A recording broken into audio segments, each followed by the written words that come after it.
Hi, my name is David Hayes, a partner here at WMS Chartered Accountants, and today we're going to talk about some 2015 year-end tax planning tips. So it's that time of year again when we start to get ready for the end of the financial year, and for many of us that means doing what we can to legally minimise our tax bill. To quote the late Kerry Packer in his 1991 speech at the Parliamentary Inquiry, if anyone in this country doesn't try to minimise their tax, they want their head read. So this short video is going to assist you in channeling your inner billionaire and hopefully try and save you some tax. Now, for those of you who were fortunate enough to view my two-part video series last year, you'll note that this year I'm only bringing you one video. Now, the reason for that is because there hasn't been a lot of change in tax rules from last year to this year. However, if you'd like to refresh last year's tax planning tips, by all means click on the links that are appearing on your screen now. So what's new for 2015? Well, the big winners are small businesses, and particularly those in a company structure. As we mentioned in our budget video last month, the government has announced a change to the company tax rate for small businesses from 30% to 28.5%. Now that applies for financial years from 1 July 2015. Now what's that got to do with the year ending 30th of June 2015? I know you're asking, so I'll tell you what it does. It gives us an opportunity to plan, particularly looking at the timing of our income and expenses. So for example, if your cash flow and your business entity, the nature of your business permits you to look at deferring your income, perhaps you can look at deferring income until after 30 June 2015, thereby pushing income into a year that will have the lower tax rate of 28.5%. The reverse of that is obviously, if you can, look forward to bringing forward any expenditure in order to claim tax deductions in this financial year at the tax rate of 30%. Now, furthermore, the government has announced an immediate tax write-off for capital expenditure up to the value of $20,000. Now, that's effective for assets purchased after the budget announcement on the 12th of May 2015. So if you are looking at new purchases such as plant and equipment, motor vehicles, office furniture, computers, those sorts of things, certainly look to do that prior to 30th of June of this year in order to take advantage of the immediate write-off up to $20,000. Now the key, of course, to these two initiatives is the term small business. Now they only apply to small businesses. The tax rates apply to corporate structures. The $20,000 write-off applies to all small businesses, irrespective of your structure. Now, what is a small business? Well, essentially it's a business that has a turnover of less than $2 million annually. So be conscious of that. There are some aggregation rules as well, so if you're not 100% certain, you need to consult with your advisor. Now, the second major change for the 2015 year is to do with the concessional contribution caps for superannuation. Essentially, they're the amounts that can go into superannuation per individual, for which are taxed at the low rate of 15% by the superannuation fund. Now, for people turning 50 during the financial year, that cap is $35,000 per annum. For those under 50, the cap is $30,000 per annum.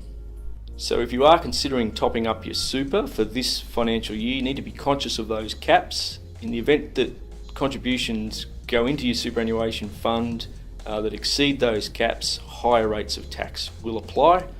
And as we say, each year you need to remember in order to get the tax deduction, the contribution needs to be made to your superannuation fund and received by your superannuation fund on or before 30 June. So just consider that when making the timing of your contributions. Don't leave it too late. So they were the main two changes for the 2015 year. The remaining tax planning tips I'm going to bring to you are the traditional ones that we talk about each year. So if you are familiar with those, then you can probably click off now, and I thank you for watching so far. However, for those of you whose appetite for this insatiable topic remains, then keep watching. Now, capital gains tax is a topic we speak about each year, and it's relevant for a number of reasons. You do pay tax each year on your net capital gains, and your net capital gains are worked out by taking your capital gains you've made during the year and subtracting any capital losses, including losses brought forward from prior years. So if you have made a capital gain already this year, you should consider reviewing your other assets, those particularly which are currently running at a loss, with a view to potentially selling those prior to the end of the financial year. Now, what's important with capital gains to remember is that the date, for the purposes of the taxing point, is the contract date. Now, we can't reiterate this enough, it's the contract date, not the settlement date, so be wary of that when you are selling. Furthermore, you may qualify for a 50% discount in the capital gains tax rate for assets held more than 12 months. So the key there is more than 12 months. So when selling the asset, be conscious of the date and the contract date specifically. Now, writing off bad debts, it's one we talk about often, and this time of year it's particularly important because the rules regarding writing off bad debts, so for example those customers who purchase goods or services from you, haven't paid their bill, you've taken steps that you can to recover that debt, however that has been unsuccessful. It has to happen prior to the 30th of June. You need to go into your accounting records, your financial records, physically write that debt off prior to 30 June.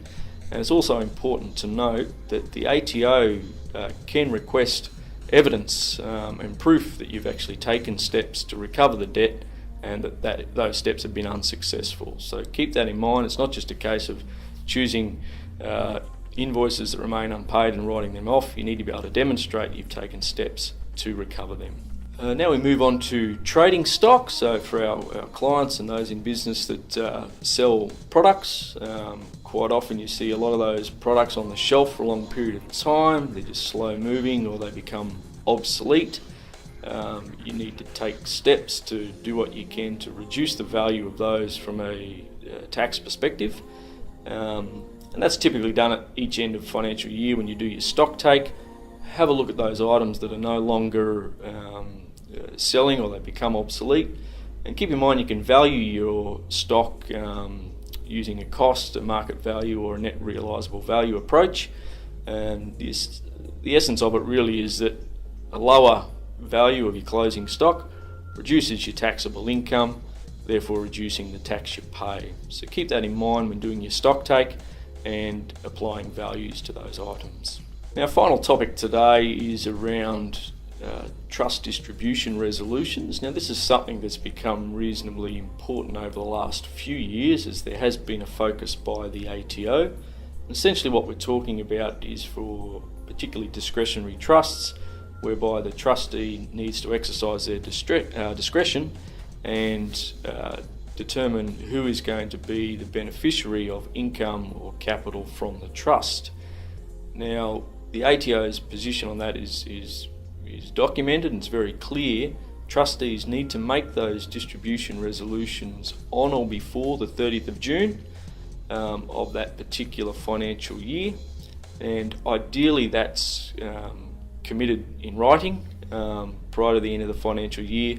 But one thing to be conscious of as well is the trust deed may actually specify a different date, so you need to be sure that you understand what your trust deed says and how the trustee is to resolve making those distributions.